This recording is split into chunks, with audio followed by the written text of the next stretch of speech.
পারলেন না, অথবা এই বছরের আরেকটি বেদাতি ধারণা তার সাথে লাগিয়ে দিয়ে একসাথে সবগুলি, এই বছরের বা যে কোনো বছরের শেষ দিন অনেকের ধারণা যা করেছি ফজরে তো হাজির হতে পারি না, ফজর নামাজে তো উঠতে পারি না, কিন্তু বছরের শেষ দিনের ফজরটা যেন না ছুটে।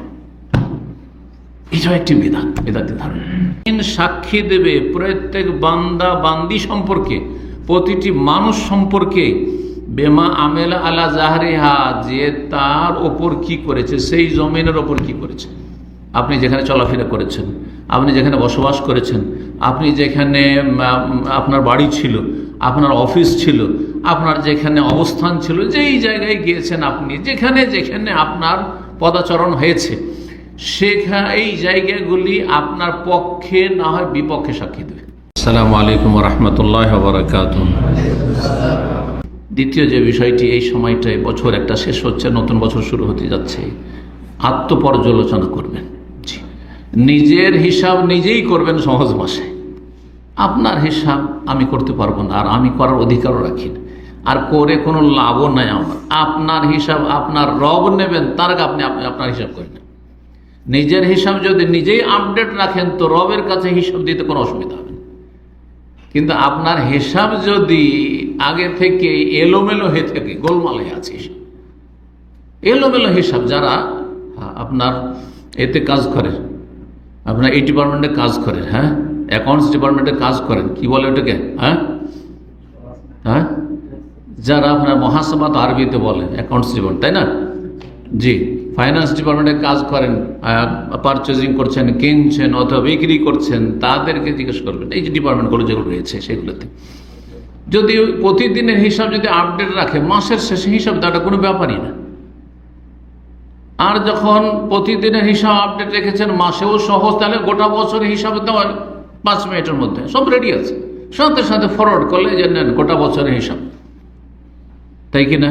প্রতিষ্ঠানে যারা চাকরি করছেন, তো ওই রকমই আপনিও রবের সাথে আপনাকে ওই রকমই ভাবেন যে আপনি যদি প্রতিদিনের হিসাব ঠিক রাখেন যে আজকে আমি কোনো কাবিরা গুনাহ করিনি,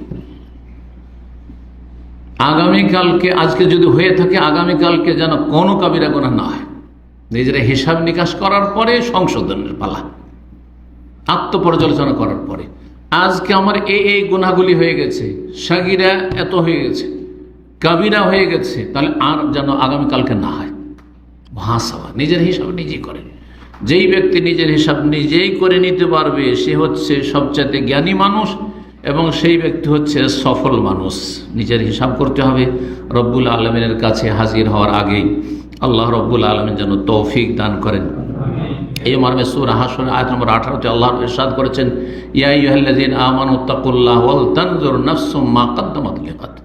হে ইমানদারগণ, ইত্তাকুল্লাহ, আল্লাহকে ভয় করো, ওয়াল তানজুর নাফস, এবং প্রত্যেক ব্যক্তি যেন একটু ভেবে দেখে, চিন্তা করে দেখে কি মা কদ্দামাত লিগাদ, আগামীকালকের জন্য আল্লাহর কাছে কি পাঠিয়েছো, নেকি পাঠিয়েছো না গুনাহ পাঠিয়েছো? যা পাঠিয়েছো তা দিয়ে জান্নাতে যেতে পারবে না জাহান্নামে যেতে হবে। ওয়াল তানজুর, প্রত্যেক ব্যক্তি নিজের চিন্তায় ব্যস্ত থাকুক। মা কদ্দামাত লিগাদ, আগামীকাল মানে কিয়ামতের জন্য, হাসরের মাঠের জন্য, সেখানে জান্নাত না হয় জাহান্নাম, সেখানকার জন্য কি অগ্রিম পাঠাতে পেরেছো। ওয়াত্তাকুল্লাহ, আবার বলছে আল্লাহকে ভয় করো। আল্লাহর ভয় যদি ধরে রাখতে পারেন, তাকওয়া, তাহলে গুনাহ হবে না। আর গুনাহ হইলে সংশোধন ছাড়া আপনি একটি মুহূর্ত কাটাবেন না। যেমন আমরা শরীরে পেশাব পায়খানা লাগতে দেব না, মুসলিম আর 5 ওয়াক্ত নামাজি, সুতরাং শরীরে কাপড়ে পেশাব পায়খানা বা নাপাকি লাগতে দেব না, এটাই না আসল, ঠিক না? আর যদি বাই চান্স রাস্তাঘাটে যেখানে হোক না কেন পেশাব পায়খানা বা নাপাকি কিছু লেগে গেল, ঘরে হোক আর বাইরে হোক, তাহলে সেই পেশাব পায়খানা লাগা কাপড় বা শরীর নিয়ে আমি 1 মিনিট থাকবো না, সাথে সাথে বাথরুমে গিয়ে গোসল করে বা কাপড় দিয়ে পরিষ্কার হয়ে যাবো, কাপড় বদলে দেবো, ঠিক কিনা? এটাই তো একটা জ্ঞানের পরিচয়। এই কাজটি আমরা প্রতিদিন করছি আমাদের লেবাস পোশাকের ক্ষেত্রে, শরীরের ক্ষেত্রে, সেটা আমাদের ঈমান আমলের ক্ষেত্রে করলেই তো হয়ে যায়। আল্লাহ রাব্বুল তৌফিক দান করুন। তিরমিজি ইবনে মাজাহ একটি হাদিস রয়েছে, রাসূলুল্লাহ সাল্লাল্লাহু আলাইহি ওয়াসাল্লাম বলেছেন, আল কাইয়্যিসু মান দানা নাফসাহ, জ্ঞানী ওই ব্যক্তি যে নিজের হিসাব নিজেই করে, নিজে কখনো নেক আমল করে আত্ম অহংকারে ভোগে না, যে না আমি যথেষ্ট করছি, যথেষ্ট ভালো কাজ করছি, আমি দিনের অনেক কিছু করছি না। নিজের হিসাব নিজেই করে, নিজের দোষ ত্রুটি অন্য কেউ ধরিয়ে দিবেন না, না না মোটেই না, আমার দোষ আমি ধরব। এই ব্যক্তি হচ্ছে জ্ঞানী। ও আমেলা লেমা বাদাল মত, আর মরণের পরের যে স্থায়ী জগৎ আখেরাত, পরকাল, চিরকাল সেখানে থাকতে হবে, তার জন্য যে আমল করে, আমলে তৎপর হয়, সে হচ্ছে জ্ঞানী মানুষ। দুনিয়ার জন্য কত ছোটাছুটি, কত ছোটাছুটি, নামাজ পড়েন না, দিন শিখেন না, খুব ব্যস্ত, পারছি না, ব্যস্ততার কারণে জামাত ছুটে গেল। অনেক নামাজি আছে ব্যস্ততার কারণে জামাত ছুটে, ব্যস্ততার কারণে নামাজ ছুটে গেল, ব্যস্ততার জন্য অক্ত পার হয়ে গেল। দুনিয়ার জন্য ব্যস্ত, আপনি জ্ঞানী না। আমেলা লেমা বাদাল মত, যদি মরণের পরের জগতের জন্য কাজ করতে পারেন তাহলে আপনি জ্ঞানী। ওয়াল আজ মান আতবা নাফসা হাওয়া, আর অপারগ ব্যক্তি, অক্ষম ওই ব্যক্তি যেই ব্যক্তি শুধু কুপ্রবৃত্তির অনুসরণ করে, মন যা চায় তাই করে, মনে যা চায় তাই বলে, মনে যা চায় তাই করে, মনে যা খেতে চায় তাই খায়, হালাল হোক হারাম হোক, যা মন তাই চায় আর তাই করে। আল্লাহ, যা ইচ্ছা তাই করলো, কুপ্রবৃত্তির অনুসরণ করলো, মনের পূজা করলো, খেয়াল খুশি জীবনযাপন করলো, আর আল্লাহর কাছে বড় বড় আশা নিয়ে বসে থাকলো। মুসলিম তখন একদিন তো জান্নাত পাবো। এটা হচ্ছে অধিকাংশ পাপিষ্ট মুসলিমদের অবস্থা, গুনাহগার ফাসেক মুসলিমদের অবস্থা। এরা হচ্ছে কি অক্ষম, আজিজ, নবী সাল্লাল্লাহু আলাইহি বলেছেন অক্ষম, যদি হাদিসটিকে সনদের ক্ষেত্রে দুর্বল বলেছেন, কিন্তু এর অর্থ অন্য অন্য আয়াত এবং হাদিস দ্বারা সমর্থিত, যে জ্ঞানীর পরিচয়। এই জন্য আল্লাহ রাব্বুল আলামিন জ্ঞানীদের বেশ কিছু বৈশিষ্ট্য কোরআন কারিমে বর্ণনা করেছেন, তাদেরকে উলুল আলবাব, জ্ঞানী মানুষ বলে সম্বোধন করেছেন। সূরা জুমার আল্লাহ বলছেন আল্লাযীনা ইয়াসতামিউনাল কওল, যারা ভালো কথা শোনে, ফায়াত্তাবিউনা আহসান, আর তারপরে কথা শোনার পরে সবচেয়ে ভালো কথার অনুসরণ করে। উলাইকাল্লাযীনা হাদাহুমুল্লাহ, ওদেরকে আল্লাহ হেদায়েত দান করবেন, জান্নাতের রাস্তা দেখাবেন। উলাইকা হুম উলুল আলবাব, ওরাই হচ্ছে জ্ঞানী, ওরাই হচ্ছে জ্ঞানী। তাহলে কিছু কিছু হাদিস রয়েছে, এই সনদের ক্ষেত্রে যদি আমরা গবেষণা করে দেখি, বা মুহাদ্দিসিনের গবেষণা নেই, তো সনদের ক্ষেত্রে হাদিস দুর্বল, কিন্তু বিষয়টি আমাদের কাছে স্বীকৃত কোরআন সুন্নাহ দিয়ে। 3 নম্বর যে বিষয়টি, সেটি হচ্ছে আমরা আত্মপর্যালোচনা করলে দেখব যে অধিকাংশ মানুষ আমরা গুনাহে জড়িয়ে আছি, বরং প্রায় মানুষের ভুল হয়ে থাকে। কারো ছোটখাটো ভুল হয়ে থাকে সাগীরা, আর কারো অধিকাংশ কবিরা গুনাহ হয়ে থাকে। কবিরাকে কবিরাই মনে করেন না। তো যখন যে কোনো মুসলিমের, যে কোনো মানুষের গুনাহ হতে পারে, যেমন নবী সাল্লাল্লাহু আলাইহি ওয়াসাল্লামের হাদিস রয়েছে কুল্লু ইবনে আদম খাত্তা, কোন রিওয়ায়াত রয়েছে কুল্লু বানি আদম খাত্তা, ইবনে আদম এক বচন আর বানি আদম হচ্ছে বহু বচন, 2 রকমের হাদিস রয়েছে। তিরমিজি ইবনে মাজাহ হাদিস রয়েছে কুল্লু বানি আদম খাত্তাউন, প্রত্যেক আদম সন্তান ভুল করে থাকে, ভুল করবেই। আপনার ভুল হবে, আমার ভুল হবে না, হবেই, সবার ভুল হবে। ওয়া খায়রুল খাত্তাইন আত-তাওয়াবুন, আর সবচেয়ে ভালো ভুলকারী, ভালো গুনাহগার হচ্ছে যেই ব্যক্তি তওবা করে না, ফিরে চলে আসে, দ্রুত ফিরে চলে আসে। ভুল করে গেছিলেন, ঘুরে চলে আসে, সাথে সাথে ফিরে চলে আসে, আর দেরি করা করেনি, সাথে সাথে ভুল রাস্তায় যাব না। এই হাদিসটিকে আল্লামা আলবানী রাহিমাহুল্লাহ হাসান বলেছেন।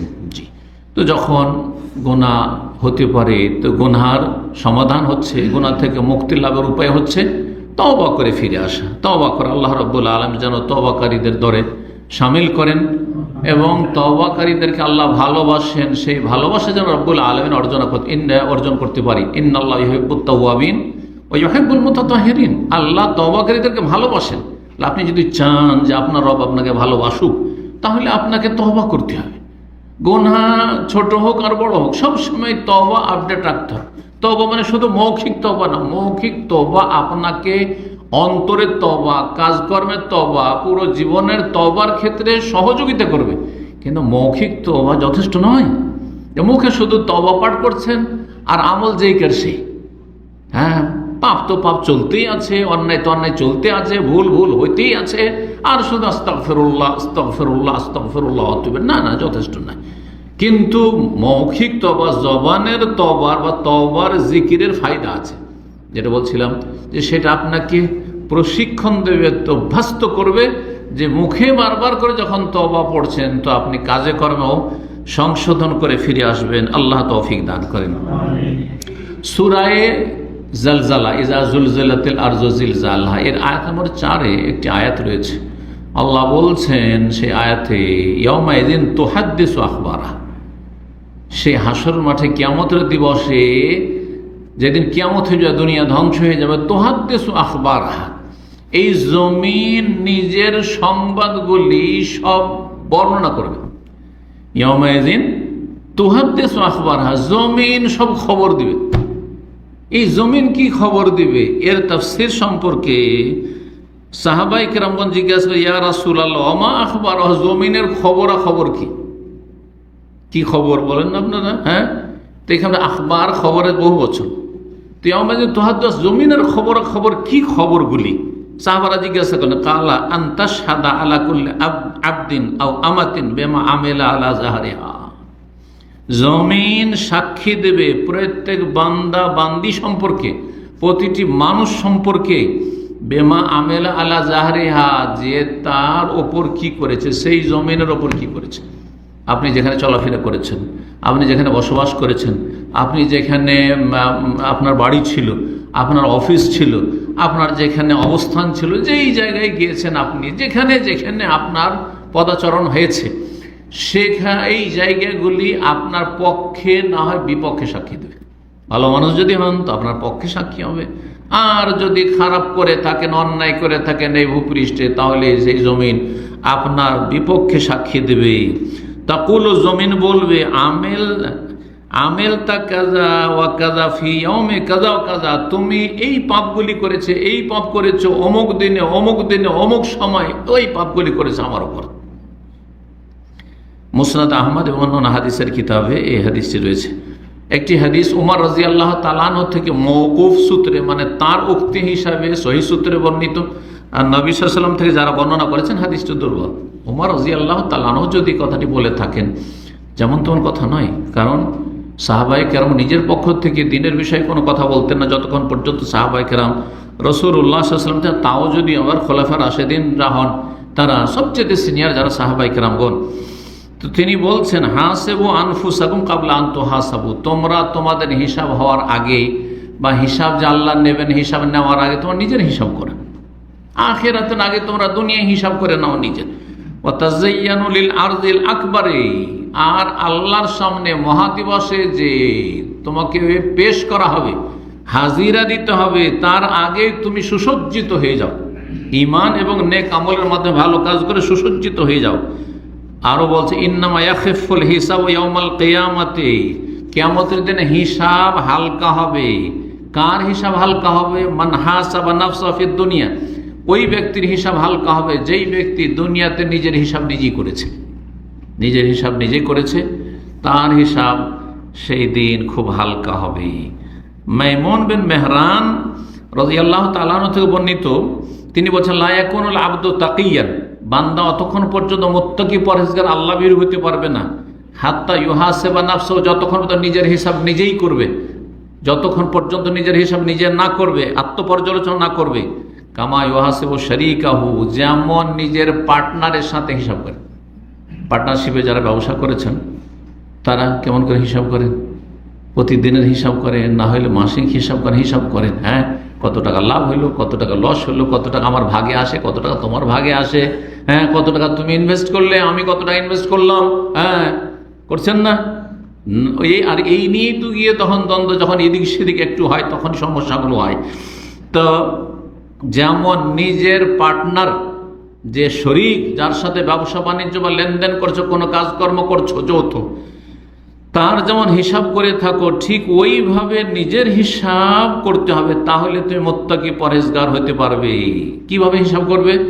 মিন আইনা মাতআমাহু ওয়া মালবাসাহু, তোমার এই খাবারগুলি আজকের যে খেলে এগুলো কোত্থেকে আসলো, তোমার যে লেবাস পোশাকগুলো আছে এগুলো কোথা থেকে এসছে, এটা হালাল পয়সা দিয়ে না হারাম পয়সা দিয়ে এসছে।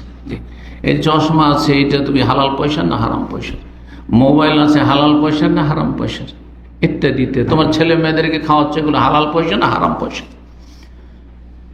তিরমিজিতে এই হাদিসগুলি রয়েছে এবং মওকুফ সনদে সহিহ। 4 নম্বর যে বিষয়টি সেটা হচ্ছে বছর শেষ হওয়া থেকে আমরা শিক্ষা নেব যে যখন বছর শেষ হচ্ছে তখন এক সময় কি হবে, দুনিয়াও শেষ হয়ে যাবে। দুনিয়া শেষ হয়ে যাবে, দুনিয়া একেবারে নিকৃষ্ট, দুনিয়া একেবারে তুচ্ছ। কোনো জ্ঞানী ব্যক্তির জন্য উচিত নয় যে দুনিয়ার পিছনে মরিয়া হয়ে ছুটবে এবং দুনিয়ার ভোগবিলাসের সামগ্রী তলাশ করবে যে কত সুখ শান্তি হাসিল করে, কত সুখ শান্তি হাসিল করা যায়।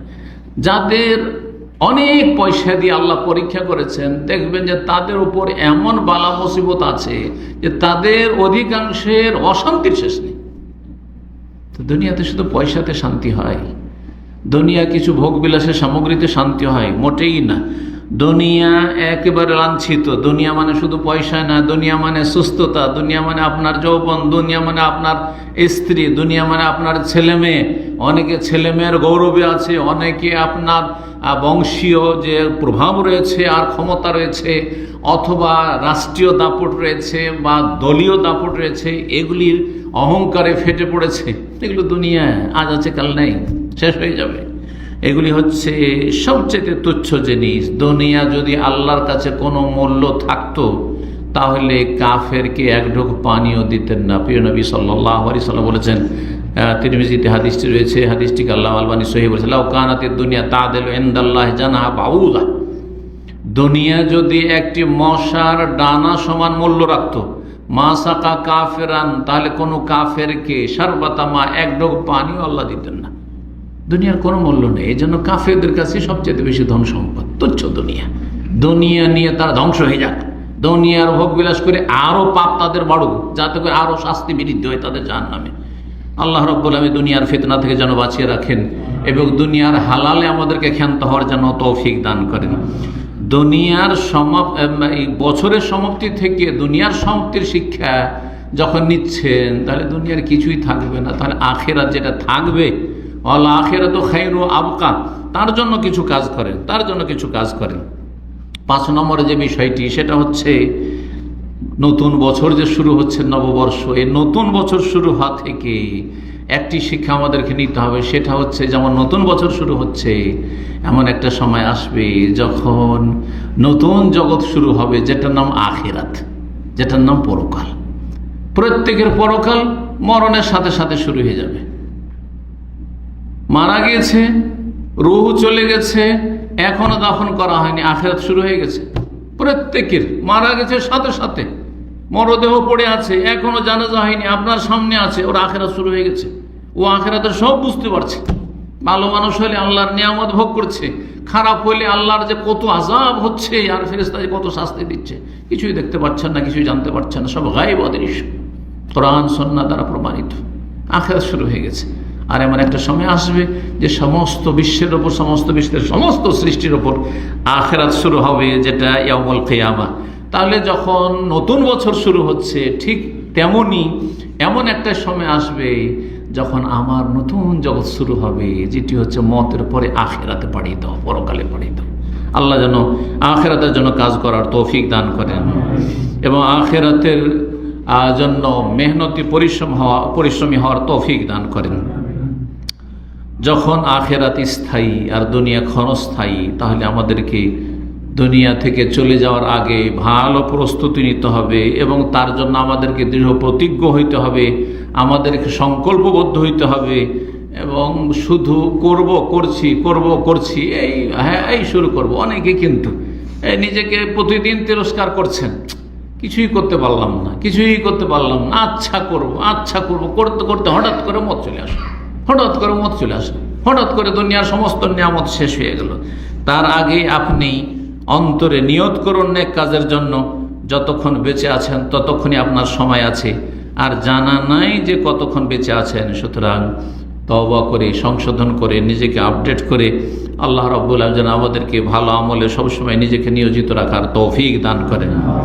এই নতুন বছর যখন শুরু হতে যাবে আর একটি বছর শেষ হচ্ছে, তখন বেশ কিছু বিদআত এবং কুসংস্কার আছে এবং এই বিদআতগুলিতে এক ধরনের অলৌকিক লক্ষণ আছে। এই বিষয়টি সম্পর্কে সতর্ক করে দিয়ে আজকের আলোচনা শেষ করব। যেমন যখন বছর শেষ হতে যাচ্ছে তখন অনেকের ধারণা যে বছরের শেষ জুমাটি খুব গুরুত্বপূর্ণ জুমা। যেমন রমজানের শেষ জুমাকে শিয়া রাফেজিদের থেকে প্রভাবিত হয়ে আমাদের অনেকে কিন্তু জুমাতুল বেদা বলে। জুমাতুল বেদা শুনেছে তো? আল বেদা মানে বিদায়ী জুমা। রমজান বিদায় হচ্ছে আর এটি হচ্ছে শেষ জুমা, মানে জুমাতুল বেদার বেদাত রয়েছে। এটা শিয়া ধর্ম কিন্তু। আর অনেক সুন্নিরা তাদের অজ্ঞতার কারণে জুমাতুল বেদার মোবারকবাদ পেশ করে আর অনেক কিছু করে, জি, মেসেজ পাঠায়। ঠিক তেমনি বছরের সমাপ্তিতে শেষ জুমা আগামীকালকে অনেকে কিন্তু এখানে বেদাত করবেন, অনেকে বেদাত করবেন। আর অনেকে বেদাতি ধারণা রাখেন, অনেকে অলৌকিক কুলক্ষণের ধারণা রাখেন। কিভাবে সেটা? এক তো এই ধারণা করা যে যা করেছি শেষ জুমাতে একটু আগে ভাগে মসজিদে যাব, গোটা বছর যা হলো এই জুমায় যাতে করে লেট না হয়, এই জুমায় গিয়ে আগের কাতারে গিয়ে বসবো, এই জুমায় গিয়ে বিশেষ আমল করব, এই জুমায় গিয়ে বেশি করে আল্লাহর কাছে চাইবো যাতে করে আগামীতে আরো ভালো হইতে পারে, আর অতীতের এই হয় সেই হয় না। না না, এগুলোর কোনো হদিস ইসলামে নেই যে শেষ জুমা আরবি বছরের অথবা ইংরেজি বছরের অথবা বাংলা বছরের বাঙালি হিসাবের তার কোনো গুরুত্ব আছে আর সেটার কোনো বিশেষ কোনো আপনার কর্মতৎপরতা আছে, এমন আকিদা কেউ যদি রাখে এটি হচ্ছে বেদাতি বিশ্বাস, বেদাতি আকিদা। তার সাথে এই জুমা যদি ধরেন এই জুমাতে গাফিলতি হয়ে গেল, হ্যাঁ দেরি হয়ে গেল আর তারপরে যেতে পারলেন না, অথবা এই বছরের আরেকটি বেদাতি ধারণা তার সাথে লাগিয়ে দিয়ে একসাথে সবগুলি, এই বছরের বা যে কোনো বছরের শেষ দিন অনেকের ধারণা যা করেছি ফজরে তো হাজির হতে পারি না, ফজর নামাজে তো উঠতে পারি না, কিন্তু বছরের শেষ দিনের ফজরটা যেন না ছুটে, এটা একটি বেদাতি ধারণা। আর যদি ছুটে গেছে কোন একজন শাইখের কাছে, একজন গিয়ে বড় দুঃখের সাথে দুঃখ ভরা চেহারা নিয়ে মনোকষ্ট নিয়ে হাজির হয়েছে, আর গিয়ে বলছে শেখ আজকে খুব মানসিক অশান্তিতে আছি। কেন মানসিক অশান্তিতে?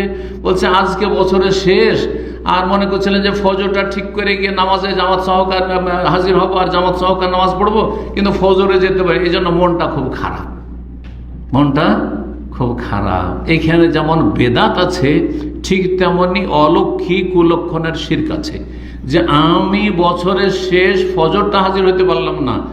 আর একটি বিদাত আছে যে বছরের প্রথম দিন, যেদিন নতুন বছর শুরু হচ্ছে, যে কোনো বছর হোক না, বছরের প্রথম দিন, আর সেই দিন ফজরটা মিস করে দিলাম, যেতে পারলাম না, তাহলে তো আমার বছরটাই খারাপ হয়ে যাবে। হ্যাঁ, প্রথম দিনটাই খারাপ করে দিলাম। বেদাতি আকীদা, বেদাতি ধারণা, বেদাতি আমল, তার সাথে অলৌকিক কুলক্ষণকে নবী সাল্লাল্লাহু আলাইহি ওয়াসাল্লাম বলেছেন কি? শিরক। আত্মীয়ারাত শিরকুন, অলৌকিক কুলক্ষণ মনে করা কোনো কিছুকে, এটা হচ্ছে শিরক। যে আমি বছরের শেষ দিনটা আমি আমলে ত্রুটি করে দিলাম, বছরের প্রথম দিনটা তা আমলে আমার ত্রুটি হয়ে গেল, শেষ জুমাটাই ত্রুটি হয়ে গেল, সুতরাং আমার মনে হয় এই বছরটা আল্লাহ কবুল করেননি, হ্যাঁ এই বছরটাই আমার খারাপ হয়ে গেল, বা আগামী বছরটা আমার মনে হয় ভালো হবে না, ভাগ্যটা খারাপ হয়ে যাবে। এই যে ধারণা, বিভিন্ন ধারণা, তখন শয়তান কি করে? শয়তান তখন ওই বিভিন্ন রকমের কুসংস্কার মানুষের মগজে ঢুকায়। এগুলি দিন সম্পর্কে অজ্ঞতার কারণে মুসলিম সমাজে, এমনকি অনেক আরব সমাজে ছড়িয়ে আছে যে এ বিদাতি ধারণা। আর এগুলি কাফেরদের পাশাপাশি বসবাসের জন্য, অথবা পৃথিবী হাতের মুঠে হয়ে গেছে আজকাল যেহেতু যান্ত্রিক সভ্যতার কারণে, যার ফলে কাফেরদের যেসব ভ্রান্ত ধারণা সেইগুলি মুসলিম সমাজে অচেতনভাবে অনেকের মধ্যে ঢুকে যাচ্ছে দিনের জ্ঞানের শোচনীয়তার কারণে। আল্লাহ রাব্বুল এই সমস্ত বেদাতি আকীদা থেকে, বেদাতি আমল থেকে, এবং এই রকম অলৌকিক লক্ষণের আর এইরকম যে কোনো রকমের শিরক থেকে, গোমরাহি থেকে আল্লাহ যেন জাতিকে বাঁচিয়ে রাখেন। আর মনে রাখতে হবে যে আমাদের দুনিয়ার সমাপ্তি হচ্ছে আমাদের জীবনের সমাপ্তি। বছর শেষ হলে আমাদের দুনিয়া শেষ হয় না। বছর শেষ হলে আমাদের আমল ভালো করতে হবে, মন্দ করতে হবে, এইরকম কিছু শরীয়তে নেই। আমাদের সবসময় ভালো থাকার চেষ্টা করতে হবে, কারণ আমাদের হায়াত শেষ হলেই আমাদের